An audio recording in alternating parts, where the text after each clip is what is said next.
Hello my audience, today we are topping investment. हम investment के ऊपर बात करने वाले हैं और इसी इन्वेस्टमेंट की आजकल की जनरेशन कहाँ पे अपना पैसा इन्वेस्ट करती है।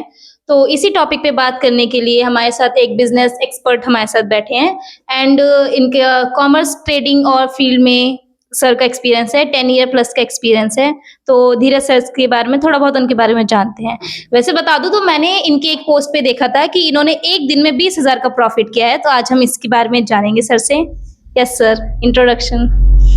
तो देखिए, जैसे आपने बताया वैसा तो बहुत कुछ बता दिया आपने। मैं थोड़ा सा ब्रीफ कर देता हूँ। तो देखिए, तो आज की जनरेशन है वो कहीं ना कहीं पैसा सेव तो कर रही है। देखिए, बच्चे कुछ ना कुछ अर्न करते हैं, जॉब कर रहे हैं, आजकल सब लोग अर्न कर रहे हैं, कहीं ना कहीं से पैसा अर्न भी कर रहे हैं और कहीं ना कहीं सेव करते हैं। बट कई बार क्या है, बच्चे लोग जो है सोशल मीडिया पे, इंस्टा पे कहीं ना कहीं कुछ गलत चीज देख के वहां पे इन्वेस्ट कर देते हैं। जैसे कोई ना कोई क्रिप्टो में इन्वेस्ट कर देता है, कोई बिटकॉइन में, कोई फॉरेक्स ट्रेडिंग कर लेते हैं, कोई इंट्राडे कर लेते हैं। उनको पता नहीं होता है बट ट्रेड कर लेते हैं और सारा अपना प्रिंसिपल लूज कर लेते हैं। तो उसी के लिए मैं आया हूँ, मैं धीरज चौधरी, और मेरा पिछले 3 साल का एक्सपीरियंस हो रखा है ट्रेडिंग में। विद मैं टीचिंग भी कॉमर्स फील्ड करता हूँ। मैं इन्वेस्टमेंट, स्टॉक्स, अकाउंट्स, बिजनेस पढ़ाता भी हूँ और मैं खुद अपने पिछले 3-4 साल से अपने मल्टीपल बिजनेस रन भी कर रहा हूँ। और साथ साथ मेरे को ट्रेडिंग का भी अच्छा खासा एक्सपीरियंस हो चुका है। 7-8 साल से मैं ट्रेडिंग भी कर रहा हूँ और सिखाता भी हूँ। हमारा ट्रेडिंग का कोर्स भी होता है। विद इन 3 मंथ्स हम ट्रेडिंग का स्टॉक मार्केट कोर्स भी कराते हैं। 3 मंथ हम बेसिक कंप्लीट करा सकते हैं। और जैसा आपने कहा 20,000 में प्रॉफिट हो, छोटा सा प्रॉफिट था वो, तो हम एसएससी ट्राई कर रहे थे, हो गया था। तो आपको देख लिया होगा आपने, इंस्टा पे हमारी बिल्कुल एक सर, रील आई बिल्कुल थी। देखा है। तो वो तो बस एक छोटी सी प्रॉफिट था। तो मैं ये पूछना चाहती हूँ कि इन्वेस्टमेंट क्या होती है, मतलब इसकी बेसिक प्लान अगर कोई बच्चा करना चाहता है तो उसे कैसे स्टार्ट करना चाहिए इन्वेस्टमेंट के लिए। बिल्कुल अच्छा क्वेश्चन किया आपने कि आज के जनरेशन लोग चाहते हैं सीखना इन्वेस्टमेंट, क्योंकि कई लोग क्या है, मैं आपको थोड़ा हिस्ट्री बताता हूँ। आज से 20 साल पहले ना कई सारे लोग डरते थे इन्वेस्टमेंट से कि इन्वेस्टमेंट मतलब क्या, मेरा पैसा लेके भाग जाएंगे। कई बार आपने सोचा होगा, आप अपने पापा से, दादा से पूछना कि आपके घर पे ना बैंक वाले देते थे बैंक में खाता खुलवाने के लिए कि खाता खुलवा लो, घर पे आ रहे थे वो लोग। सुना होगा आपने कि बैंक में खाता खुलाने के लिए बैंक वाले खुलाते थे। अब आप अकाउंट कैसे खुलाते हो? खुद जाना पड़ता है। रिवर्स हो गया ना। पहले लोग डरते थे कि अकाउंट क्यों खोलूं, मेरा पैसा क्या पता वो लेके रख लेंगे। तो इन्वेस्टमेंट क्यों करूं, मेरा क्या पता कहीं मैंने किसी फंड में डाला पैसा और फंड वाले से सहारा एक स्कैम हो रखा, सुना आपने सहारा स्कैम, या कोई छोटा मोटा स्कैम आजकल चलता रहता है। कोई प्रॉपर्टी में स्कैम हो जाता है, कोई ऐप आ जाती है, उसमें इन्वेस्ट करो, 10 रुपए देगा, 5 रुपए देगा। आपने वो सोचा, डाल दिया। जैसे बीच में आपने शायद कोविड से कुछ साल पहले कुछ ऐसी ऐप आई जिस पे आप स्क्रैच करोगे तो पैसे मिलते थे, सुना था आपने? बिल्कुल बिल्कुल। वो सब एक स्कैम था। तो स्कैम से बचने के लिए आपको समझना पड़ेगा इन्वेस्टमेंट क्या होता है, रियल इन्वेस्टमेंट होता क्या है। तो मेरी जो ऑडियंस जो सुन रही है आपको इस पॉडकास्ट के थ्रू, तो समझना चाहूंगा इन्वेस्टमेंट मतलब कि ऐसा स्पेस, ऐसी जगह जहां आपका पैसा लगने के बाद कुछ सालों में, कुछ महीने में बढ़ के आपको मिले, वहां इन्वेस्टमेंट होती है। आपने कहीं पैसे डाल दिए बट आपको निकालने के राइट्स नहीं दिए जा रहे हैं, या आपने पैसे डाल दिए, आपको कुछ कंडीशन डाल दिया कि 5 साल बाद मिलेगा बट वो मिला ही नहीं, तो वो इन्वेस्टमेंट नहीं है। काफी सारे आजकल ऐसे स्कैम चलते हैं कि आप हमें पैसे दीजिए, आपके डबल होके आएंगे, डबल कर देंगे, वो पैसा आपके ले जाएंगे, पैसे लेके चले जाते हैं। हाँ, तो सर जैसे ये म्यूचुअल फंड्स होते हैं, ये भी, इसमें भी लोग काफी सारे अपना पैसा इन्वेस्ट करते हैं। तो कैसे ये बेनिफिट कैसे है म्यूचुअल फंड्स हमारे लिए। तो देखो, इन्वेस्टमेंट के ना कई सारे टूल्स है। जैसे आपको, जैसे एग्जांपल के लिए बताता हूँ, जैसे आपको यहाँ दिल्ली में आप रह रहे हैं, दिल्ली से आपको मुंबई जाना है, कैसे जाएंगे? कौन सा, या तो फ्लाइट है, फ्लाइट से जाएंगे, फ्लाइट ऑप्शन बस है, से जाएंगे, ट्रेन से जाएंगे, कार से जाएंगे। तो हर एक अलग अलग रूट है, अलग अलग रूट से अलग अलग टाइम लगता है। हाँ बिल्कुल। फ्लाइट से जाएंगे 2 घंटे में पहुंच जाएंगे, कार से जाएंगे शायद 10 घंटे लग जाए आपको, बस से जाएंगे शायद 20 घंटे लग जाएंगे, ट्रेन से जाएंगे तो 25 घंटे लग जाएंगे, बाय जाएंगे तो शायद और ज्यादा टाइम लग जाएगा। तो जैसा आपका टूल होगा वैसा आपको टाइम लगता है। सेम हमारे पास इन्वेस्टमेंट के भी टूल्स हैं कि stock market, FD, savings, RD और पीएफ या म्यूचुअल फंड, ईटीएफ, सारे टूल्स हैं, मल्टीपल टूल्स है, जिससे जितना आपको स्पीड चाहिए। मान लो एग्जांपल कि मैं आपको बोलूँ, आपको यहाँ से बगल की दुकान में जाना है, क्या आप फ्लाइट से जाएंगे? नहीं सर, नहीं, बगल वाली दुकान पे जाए तो पैदल ही जाएंगे। तो वही कि सही टूल्स का सिलेक्शन भी आपको आना चाहिए कि कौन सा टूल्स आप कहाँ लेके जाएगा। कि फ्लाइट से तो आप बगल दुकान ले सकते हैं, पर फ्लाइट से आप दिल्ली से मुंबई जा सकते हो। है ना। तो कौन सा टूल्स आपको कहाँ एप्लीकेबल हो वो पता होना चाहिए कि मुझे कब एफडी करनी चाहिए, कब मुझे म्यूचुअल फंड करना चाहिए, कब मुझे स्टॉक्स लेना चाहिए, कब मुझे पीएफ में इन्वेस्ट करना चाहिए। ये सब कौन बताएगा आपको? एज ए फाइनेंशियल एक्सपर्ट से आपको बात करना चाहिए इसके लिए, जो आपको अच्छे से समझा सकेगा कि कौन सा टूल्स है। तो यहाँ बताते हैं कि जैसा आपने पूछा म्यूचुअल फंड कैसे बेस्ट है। म्यूचुअल फंड क्या होता है कि जैसे एग्जांपल के लिए मैं बताता हूँ कि आपके पास 100 रुपये है, एग्जांपल के लिए आपको 100 रुपये है और 100 रुपये आप किसी को देना चाहते हो और वो कह रहे हैं कि आपको 1 साल बाद 10 रुपये आपको एक्स्ट्रा करके देगा, तो 110 रुपये आपको मिल जाएंगे, 10% को प्रॉफिट देगा। बट अब 100 रुपये के लिए आपको मल्टीपल कंपनी के शेयर्स खरीदने पड़ेंगे, तो ऐसे 100 रुपये में किसी कंपनी का शेयर तो आता नहीं है, तो आप उस 100 रुपये को इन्वेस्ट नहीं कर पाओगे। तो उसी के लिए बनाया जाता है म्यूचुअल फंड। इसका वर्ड का ही डिफरेंस है, म्यूचुअल एंड फंड, मतलब कि सबका मिला जुला के एक फंड बनाते हैं जिसमें मल्टीपल कंपनीज के शेयर्स को हम बास्केट में रखते हैं और उसको छोटे शेयर पे हम दे देते हैं, जिसमें आपका अमाउंट जो है हर एक कंपनी के अंदर डिस्ट्रीब्यूट हो जाता है। ठीक है, जैसे आपने मान लो 100 रुपये इन्वेस्ट करोगे तो आपके 100 रुपये का ही एक पोर्शन ABC कंपनी में, एक पोर्शन C कंपनी में, एक पोर्शन X कंपनी में इन्वेस्ट हो जाएगा। बट आप खुद पर्सनली अगर वो शेयर खरीदोगे तो आपके साथ 2000 रुपये का शेयर पड़े, 5000 शेयर पड़े, प्लस उसका ट्रैक कौन करेगा, मैनेजमेंट कौन करेगा, नहीं। बट म्यूचुअल फंड में क्या होता है, आपके पास एक पर्सनलाइज्ड एक्सपीरियंस स्किल्ड मैनेजमेंट रहता है जो फंड मैनेज करता है, उसे बोलते हैं फंड मैनेजर। वो आपका पैसा मैनेज भी कर रहा होता है यहाँ पे। तो आप अपना जॉब करो, काम करो, अपना पैसा सेव करते रहो, उसके अंदर अपना पैसा 1 ईयर के बाद ऑलरेडी बन के आएगा। स्टॉक ट्रेडिंग का सर क्या होता है? स्टॉक ट्रेडिंग बहुत सारे बच्चे आजकल करते हैं, कई को प्रॉफिट मिलता भी है, कई को नहीं भी मिलता, कई गलत जगह पे भी कर रहे होते हैं। हाँ, तो स्टॉक ट्रेडिंग तो देखो ऐसा है ना, ये हो गया समुंदर कि आप एक ओशन चले गए, अब आप बाल्टी भर के लाओगे और बाल्टी अगर 40 निकली तो वही निकल जाएगा सारा पानी, अगर सही से रहा तो आप लेके भी आओगे। बट स्टॉक में ऐसा कैसा होता है कि आपने जो शेयर खरीदा वो शेयर आपको प्रॉफिट देगा या नहीं देगा, वो डिपेंड करता है आपकी समझ पे, आपका रिस्क एनालिसिस पे कि आप कितने रिस्क कितना ले सकते हो, या आपकी कैपिटल पे डिपेंड करता है। आपको इन्वेस्ट ही 100 रुपये करने, 1000 रुपये करने, तो आप वो शेयर खरीद 1-2 पा रहे हो तो आपको प्रॉफिट इतना है जितना आप चार्ज पे कर दोगे उसका, तो आप प्रॉफिट के नाम पे लॉस करके जा रहे होगे उसमें।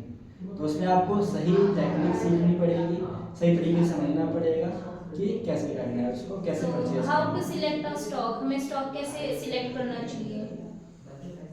स्टॉक सिलेक्शन एक टेक्निक है जिसको सीख सकते हो, कभी भी सीख सकते हो, ऐसा कुछ नहीं है कि आपको आज सीखना है कल सीखना है, किसी भी टाइम सीख सकते हो। स्टॉक सेलेक्ट करने के लिए आपको कुछ मल्टीपल फैक्टर्स देखने पड़ते हैं, जैसे स्टॉक्स का प्राइस, स्टॉक्स नीचे चल रहा है कि ऊपर चल रहा है, सस्ता है कि महंगा है।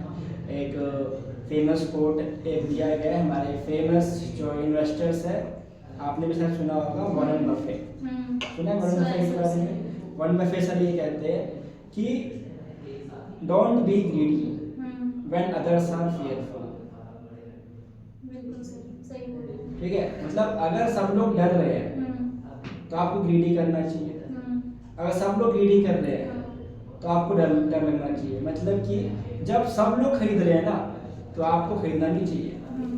सब लोग लालच कर रहे हैं, मतलब लोग खरीद रहे हैं तो उसका रेट बढ़ रहा होगा, तो बढ़ते टाइम आपको खरीदना नहीं है, बेचना है उल्टा। ऐसे सेम इसका रिवर्स, अगर सब लोग बेच रहे हैं मतलब गिर रही है, आपको खरीदना चाहिए।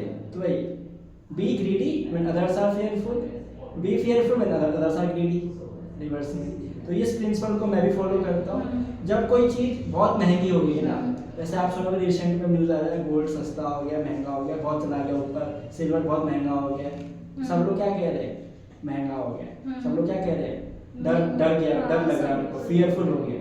जब फियरफुल हो गए तो आपको क्या करना है, खरीदना चाहिए। लेकिन जब ज़्यादा खरीदे वो लोग तो हमें लालच करें, हमें डरना चाहिए कि लोग खरीद ज़्यादा रहे तो हमें बेचना पड़ेगा। अब यहाँ से लोग ज़्यादा खरीद रहे थे तो वो गिर रहा है, अब गिर रहा है ना तो सेम अप्लाई हो रहा है रूल आपका। देखो अब वहाँ से गिरने लग गया है, तो जब नीचे रहेगा तो सब लोग डरेंगे, फिर हम लोग खरीदना चाहिए। अब हमें एंट्री लेनी है, आप लोग डर रहे हैं मतलब कि अब हमें एंट्री लेनी है, अब सस्ते रेट में मिल जाएगा, सिल्वर हुआ, गोल्ड हुआ। ऐसे सेम शेयर्स में होता है, शेयर्स का जब प्राइस नीचे आ जाए वो एक टाइम पे आता है, नीचे बिल्कुल नीचे नहीं कि मतलब 100 रुपये का था वापस 100 रुपये वापस चला, नहीं, कुछ परसेंटेज ऊपर जाएगा, कुछ नीचे जाएगा। जैसे नीचे आता है आप खरीदो उसको, और उसमें देखो कि उसके क्या फैक्टर्स है, किस कंपनी में आप इन्वेस्ट कर रहे हो। इन्वेस्ट उसमें करो जिसको आप समझते हो, जिस बिजनेस को आप समझते हो उसको इन्वेस्ट करो। मान लो आपको समझ में आता है सीमेंट बिजनेस, सीमेंट कैसे होता है, सीमेंट कंपनी कैसे काम करती है, कैसे उनके ऑर्डर्स आते हैं, ठीक है, तो उसमें आप इन्वेस्ट करो तो समझ आएगा कि हाँ सीमेंट का रेट महंगा और सस्ता हो रहा है, तो इस पे डिमांड सप्लाई कैसे काम करेगा। आपको ऐसा बिजनेस तो समझ नहीं आ रहा है आपको, जैसे आपको बोलते हैं ब्लॉकचेन सिस्टम है, उसकी कंपनी है और उसमें इन्वेस्ट करना है, समझ नहीं आता ब्लॉकचेन होता है क्या है। आपको बोलते हैं एआई पे इन्वेस्ट करो, ये समझ नहीं आ रहा एआई चलता कैसे है, उसका डिमांड सप्लाई किस पर डिपेंड करा, समझ नहीं आ रहा। या आपको बोल दिया है कि आप जो है ये क्रॉकरी बिजनेस पे इन्वेस्ट करो, आप समझ नहीं आ रहा क्रॉकरी की डिमांड सप्लाई कैसे आ रहा है ना। तो आपको जो बिजनेस समझ में आता है आप उस बिजनेस की कंपनी में इन्वेस्ट करो। जैसे गाड़ी की बिजनेस है, ऑटोमोबाइल्स की बिजनेस है, मारुति हुआ, ओला हुआ, उबर हुआ, ये सब इन्वेस्ट कर सकते हैं। कोई रिकमेंडेशन नहीं है, ये जस्ट सजेशन ले रहा हूँ मैं एग्जांपल्स के लिए। तो आप ये सब में इन्वेस्ट करो क्योंकि आपको समझ में आता होगा कि कहीं ना कहीं से आप, या जो हिंदुस्तान यूनिलीवर है, आपकी नॉर्मल ग्रोसरी के आइटम है, वो आपको यू खुद यूज़ कर रहे हो, आपको पता है इसका कैसा एक्सपीरियंस है, आपको लग रहा है अच्छी चीज़ है तो आपने खरीद लिया। जैसे एग्जांपल के लिए रिलायंस की सिम यूज़ करते हो, आप जियो की सिम यूज़ करते हो, आपको कैसा लगता है? सही है, बढ़िया है। तो क्या उस कंपनी में इन्वेस्ट करना चाहिए? ऑफकोर्स करना चाहिए ना। तो इस तरह से सोच के हमें करना है, ये नहीं कि किसी का नाम फेमस है उस कंपनी का शेयर खरीद लेते हैं, ऐसा नहीं। आपको वो देखना है कि उस कंपनी को मैंने पर्सनली यूज़ किया भी है कि नहीं, कभी मैंने उसकी सर्विस ली भी कि नहीं ली। जैसे आप जो डेली लाइफ में जो यूज़ कर रहे हो, आपके पास टूथपेस्ट आता होगा किसी कंपनी का, कोलगेट का आता होगा, उस कंपनी को आप बाय कर सकते हो। आपके पास गैस स्टोव आता होगा पिजन कंपनी का, या उसका क्या बोलते हैं उसको, दूसरी कंपनी कौन सा यूज़ करते हैं आप? HP गैस, कुछ HP का जैसे इंडियन ऑयल वगैरह यूज़ करते हो तो HP का, या रिलायंस का आता है, या इंडियन ऑयल का आता है, तो आप उस कंपनी में इन्वेस्ट कर सकते हो।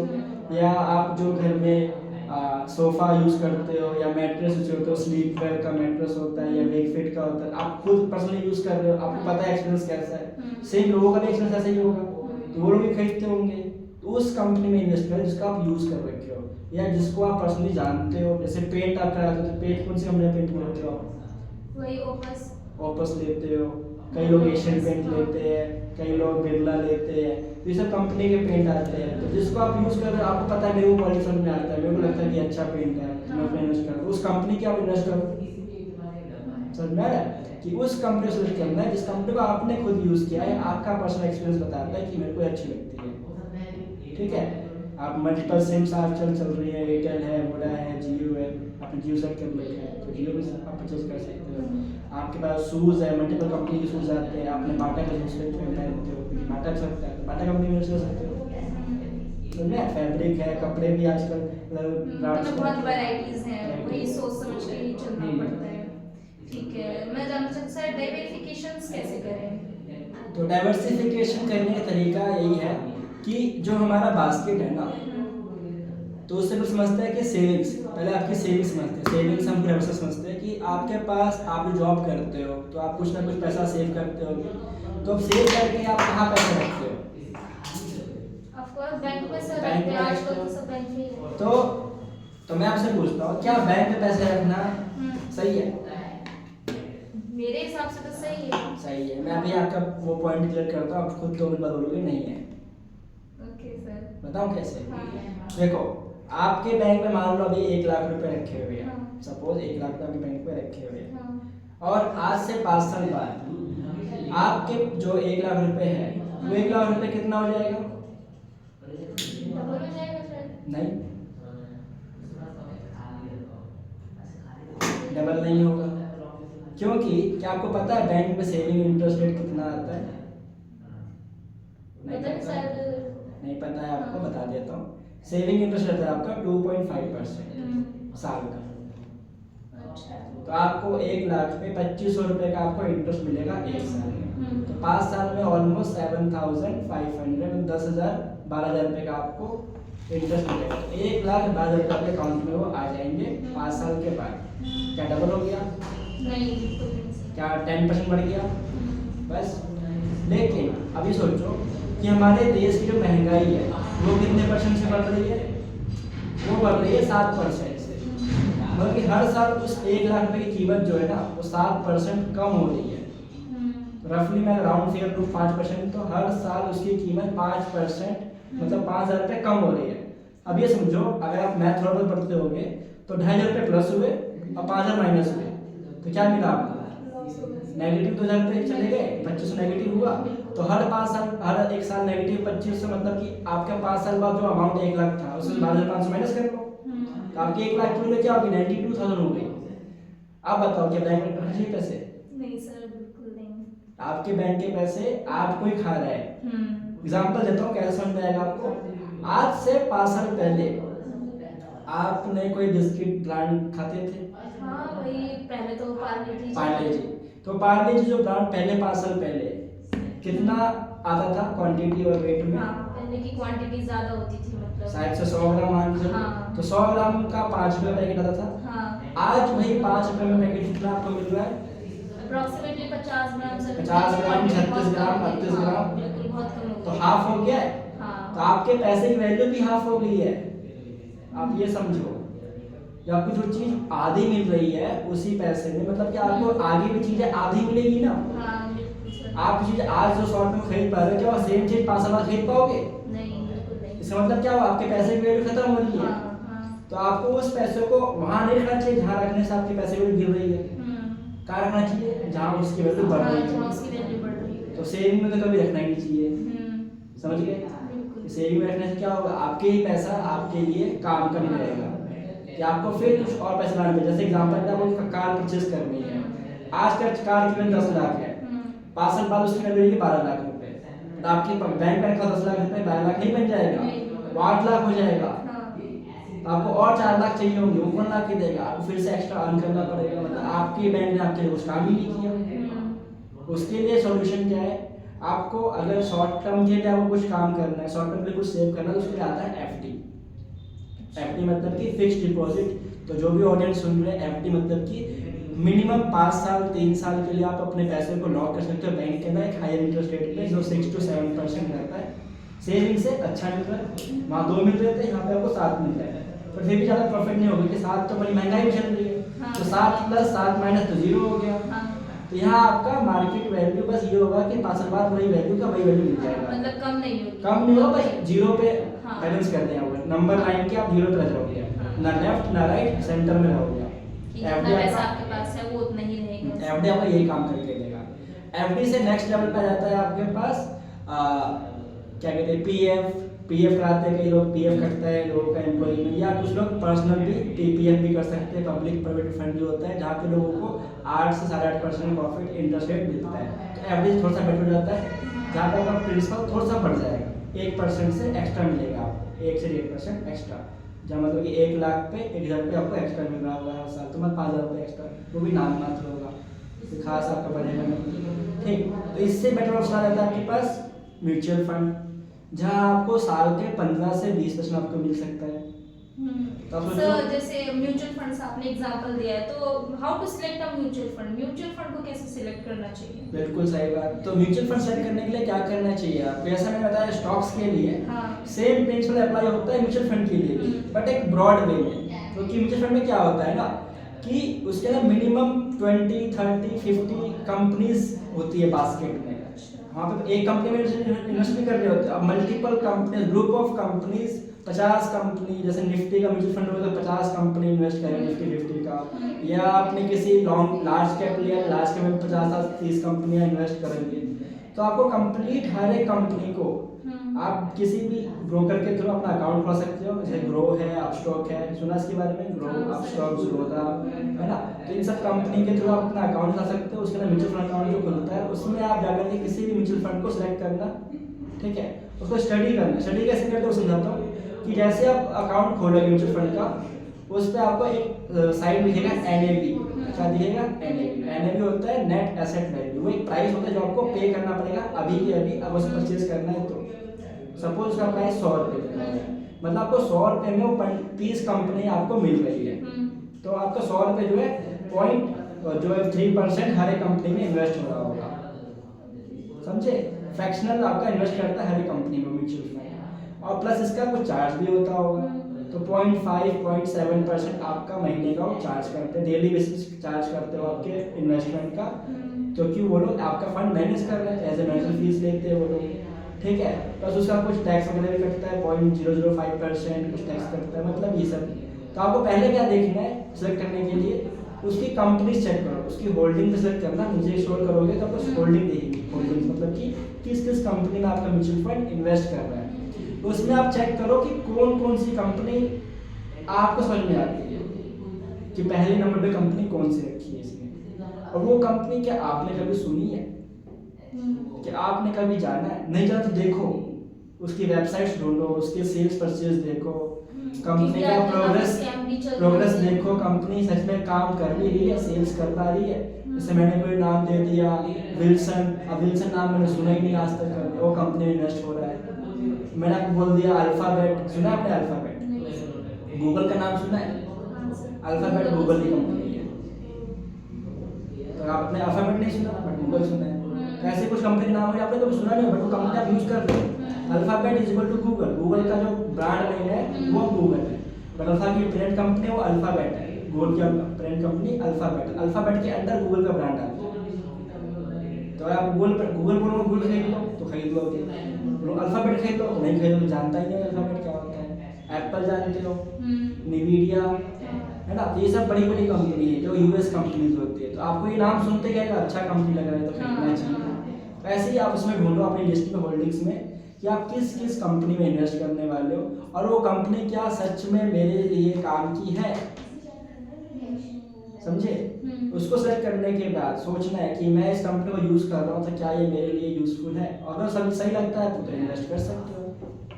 रिस्क फैक्टर्स क्या क्या हो सकते हैं सर इन्वेस्टमेंट्स के, जब हम कहीं पे अपना पैसा इन्वेस्ट कर रहे हैं तो रिस्क फैक्टर्स क्या हो सकते हैं? देखो रिस्क फैक्टर बहुत अच्छी क्वेश्चन पूछा आपने, रिस्क होता है, रिस्क तो देखो वैसे तो काम होता है, रिस्क हर चीज में होता है, रिस्क नहीं लेना भी रिस्क होता है, कि आपने रिस्क नहीं लिया ना वो भी एक रिस्क है, कि आपने कहीं पैसे इन्वेस्ट नहीं किए तो जहाँ हो रखे ना वो भी एक रिस्क पे है। आपने सेविंग बताया, सेविंग्स पे रिस्क पे है कि नहीं पैसा, वो तो आपका ऑलरेडी 5% 2% काट रहा है आपका बैंक से, तो रिस्क पे ऑलरेडी है। अब उस रिस्क से बचाने के लिए आपको दूसरा रिस्क लेना पड़ेगा जो उससे अच्छा प्रॉफिट दे, जितना बड़ा रिस्क लोगे आपको उतना बड़ा प्रॉफिट मिलता है, समझ में कि हाईएस्ट रिस्क तो हाईएस्ट प्रॉफिट भी मिलेगा। इसी तरह से रिस्क में अगर आपको ग्रेडिंग कर दूं तो लो रिस्क आपका आता है एफडी, एफडी में आपका रिस्क 1 रुपए का नहीं है, आप बैंक से अपना एफडी कराओ, और एफडी में भी कंडीशन होती है कि 5 लाख का आपका अमाउंट सेफ है आरबीआई के थ्रू, तो अप टू 5 लाख आप इन्वेस्ट करो, अच्छे से इन्वेस्ट करो, 5 लाख मल्टीपल अकाउंट डाल दो, 5-5 लाख रुपए आपका फिक्स्ड है, आपको वो प्रॉफिट मिलेगा ही मिलेगा, उस पर 1 रुपए का भी रिस्क नहीं है। एफडी से ऊपर बढ़ोगे तो पीपीएफ आता है, पीपीएफ भी गवर्नमेंट से सिक्योर्ड है, उसमें आपको कोई रिस्क नहीं है, वो आपको एक्स्ट्रा परसेंट दे देंगी, उससे थोड़ा सा रिस्क लेना चाहते हो तो आप आ जाओ म्यूचुअल फंड पे, उससे आपका रिस्क रहेगा 5 to 10% आपका कभी कभी किसी साल लॉस हो सकता है। जैसे अभी आज से 3 साल पहले कोरोना आया था, तो कोविड टाइम में हमारा स्टॉक मार्केट गिर गया था, तो स्टॉक से लिंक है हमारा पूरा, और ग्लोबल से भी लिंक है। जैसे मान लो हमारे किसी चाइना में, यूएस में, यूक्रेन में, रशिया में कहीं ना कहीं वॉर होता है, तो उस वॉर का इम्पैक्ट भी हमारे देश पे आएगा और देश की मार्केट में आएगा, उससे हमारे देश के भी शेयर्स गिर जाते हैं, तो ये सब का इम्पैक्ट आता रहता है। बट इससे डरना नहीं है, हमें लॉन्ग टर्म सोचना है। अगर आप सोचोगे 5-10 साल के बारे में तो आपका रिस्क बहुत कम हो जाता है। सोचोगे मुझे अगले महीने में यहाँ सैलरी निकालनी है, तो ऐसा नहीं होता है, ये सैलरी निकाल नहीं देगा आपको म्यूचुअल फंड ना स्टॉक्स, इसके लिए आपको स्टडी करना पड़ेगा, और पिछला आपका ट्रैक रिकॉर्ड होना चाहिए, आपने कितना साल से उसको ट्रेड किया है और कितना आपने समझा है उसको, तब आपको समझ आया कि मेरा रिस्क कितना है। तो रिस्क के हिसाब से आपके पास मल्टीपल फंड्स आते हैं, low risk, high risk, medium risk, floating risk, आपके मल्टीपल रिस्क रहते हैं। जैसा आपका रिस्क एपेटाइट रहता है कि आप कितना पैसा खर्च कर सकते हो। एग्जाम्पल के लिए मैंने बोला कि आपके अकाउंट में 1 लाख थे, तो आप कितने रुपए उसमें से कम हो जाए जिसमें आपको नींद अच्छे से आ जाएगी। कम क्यों हो जाए? मान लो किसी एक महीने वो उसमें से कम हो जाए, 1 लाख थे, अचानक से 10,000 रुपये कम हो गए, तो क्या आपको नींद आएगी उस दिन? नहीं, बिल्कुल नहीं आएगी। अगर 5,000 कम हो जाए तो नींद आएगी? नहीं, अगर मेरी कमाई से 1 रुपये कम हो जाए, तो इससे मुझे समझ आता है कि आपका रिस्क जो है काफी लो मीडियम पे है, तो आपको एफडी या तो पीएफ के लिए जाना चाहिए। ऐसे में किसी और से पूछता, अगर उनका रिस्क होता कि 10,000 में चलो कोई बात नहीं, कम हो गया चलता है, मतलब उनका रिस्क मीडियम है। किसी से पूछता कि आप 20,000 तक लूज कर सकते हो, तो उनका रिस्क थोड़ा हाई है। तो उनके मेंटलिटी पे डिपेंड करता है कि ऐसा ना हो कि किसी का 5 रुपये कम हो गया वो जाके सबसे पूछ जाए, तो ऐसा रिस्क उसके लिए फिर नहीं है, उसको फिर वो रिस्क लेना भी नहीं चाहिए। तो आपकी मेंटलिटी पे डिपेंड करता है, पर्सनल है, हर एक के लिए अलग अलग होता है, ऐसा मैं जज नहीं कर सकता किसका रिस्क कितना हो सकता है। जैसे आजकल रियल एस्टेट का नाम हो, तो ये रियल एस्टेट क्या होता है? रियल एस्टेट घर होता है जहाँ आप रह रहे हैं ना, वो है। और रियल एस्टेट एक ऐसा इन्वेस्टमेंट है जो कभी घटता नहीं है, ठीक है। हमारे यूनिवर्स के अंदर, अर्थ के अंदर सिर्फ 2 ही चीजें हैं जो लिमिटेड है, एक लैंड और एक वाटर। लैंड और वाटर। वाटर आप खरीद सकते, लैंड खरीद सकते हो, है ना, इसलिए वो लिमिटेड है, इसलिए वो एक एसेट है। और लैंड लिमिटेड है, प्लस जो पॉपुलेशन है वो ग्रो हो रही है, तो पर शेयर लैंड घट रही है। तो एक टाइम ऐसा है जहाँ पे लैंड की कमी हो जाएगी, ज़्यादा कि लैंड मिलेगा ही, फिर लोग फ्लैट्स पे रहेंगे। जैसे आपने मुंबई सुना होगा, बैंगलोर सुना होगा, वहाँ पे सारे लोग फ्लैट्स पे रहते हैं क्योंकि लैंड बहुत कम हो चुकी है, सैचुरेट हो चुका है, वहाँ पे जगह ही नहीं है, लोग झुग्गी में रहते हैं, चौल में रहते हैं, है ना। सुना हो मुंबई में छोटी सी कमरे में रहते हैं, कमरे का रेंट 20,000 रुपये रहता है। तो वो क्यों है? क्योंकि वहाँ की लैंड जो है बहुत कम हो चुकी है और उनका ऑफिस और घर बहुत दूर होता है, उनको 40 किलोमीटर 50 किलोमीटर चलना पड़ता है, मेट्रो से, बस से, ट्रेन से, तो जाके ऑफिस आते हैं, ठीक। तो वो रियल एस्टेट ऐसा पावरफुल इन्वेस्टमेंट है जहाँ पे आपको अगर इन्वेस्ट करते हो, इन्वेस्ट करने से क्या होगा, आपको एक तो ज़मीन मिल जाएगी, जमीन में इन्वेस्ट करना, ये नहीं कि फ्लैट्स में, फ्लैट्स और जमीन अलग अलग चीजें हैं। फ्लैट्स आपका सिर्फ वो बिल्डिंग है, बिल्डिंग का एक फ्लोर, एक पार्ट, वो कुछ टाइम बाद वो टूट भी सकता है, जमीन ही टूट सकती है, जमीन खराब नहीं होती, जमीन बंजर नहीं हो जाएगी कि इसमें घर नहीं बन पाएगा। खेती के लिए नहीं, चलो नहीं बन सकती, खेती नहीं कर पाओगे, कुछ एक जमीन हो सकती है, पर घर तो बन सकता है। और जमीन इतनी है कि भाई वहाँ पर रहने के लिए रह सकते हो, तो वो जो जमीन है उसकी वैल्यू हर साल बढ़ती रहती है। गोल्ड एक टाइम पे चलो गिर सकता है, बट जमीन का रेट नहीं गिर रहा होता है। आज से 10 साल पहले के जमीन का रेट क्या था, आपके जहाँ रहते हो उस एरिया में शायद से 10,000 5,000 रुपये चलता था, आज वो 1 लाख चल रहा है। आज 10 साल बाद वो शायद 10 लाख चलेगा। वही तो जमीन का रेट मतलब बढ़ता ही जा रहा है जैसे पॉपुलेशन बढ़ती जा रही है, और पॉपुलेशन बढ़ती रहेगी। उसका कोई है नहीं कि ऐसा नहीं कि आज 10 करोड़ की आबादी है, कल जाके वो 5 करोड़ हो जाएगी, घटेगी तो नहीं, मल्टीप्लाई हो रही है। और अदर कंट्री लोग भी यहाँ पे आ रहे हैं, यहाँ पे और बढ़ जाएगी। तो इससे हमें समझ में आ रहा है कि रियल एस्टेट ऐसा है, बट यहाँ पे क्या है ना, कैपिटल ज़्यादा चाहिए होता है, इन्वेस्ट ज़्यादा करना पड़ता है आपको, 50 लाख 100 करोड़ 200 करोड़ 5 करोड़ 10 करोड़ ऐसे बात करना पड़ता है। वहाँ आप 100 रुपये में 10 रुपये में 1000 रुपये में आप कुछ नहीं खरीद सकते, आप उसका एक ज़मीन का छोटा पार्ट नहीं खरीद सकते। ज़मीन प्लस उसके अंदर काफ़ी सारा पेपर वर्क, रेगुलेशंस, रूल्स और MCD, स्टैम्प ड्यूटी, टैक्स बहुत चीज़ें आपको करनी पड़ती है। तो इससे थोड़ा सा इसमें स्कैम भी केवल रहते हैं, तो इससे बच के चलना है।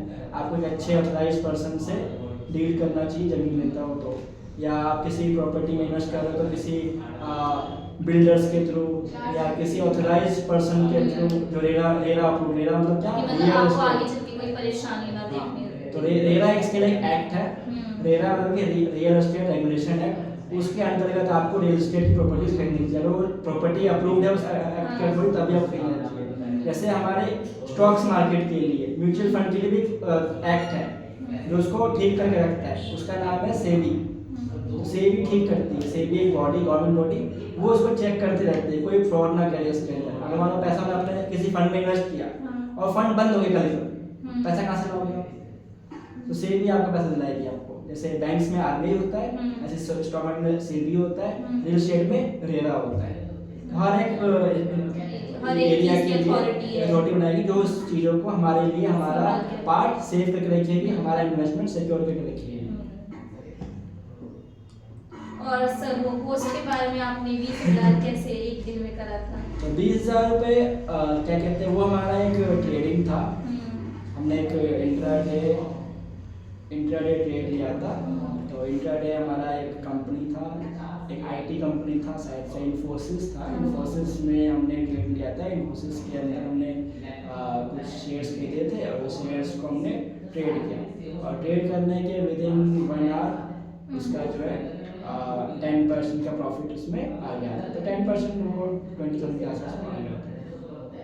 तो जनरल था मतलब ऐसा काफी कुछ। सही, मतलब बहुत सोच समझ के प्लानिंग करके हाँ, आपने तो किया उसके लिए हमें होगा। सिलेक्शन अच्छे से करना था, हाँ। बजट प्लानिंग, कितना आप रिस्क लेने वाले हो उसके लिए आपके पास कि अगर स्टॉक ट्रेडिंग में आपको भी करते तो आपके लिए प्लानिंग बहुत ज़रूरी होती है, और हाँ। आपको हर चीज़ को सिलेक्ट कैसे करना है, कैसे आपको स्टॉक लेना है, तो इसकी नॉलेज होनी बहुत ज़रूरी है। Thank you very much sir.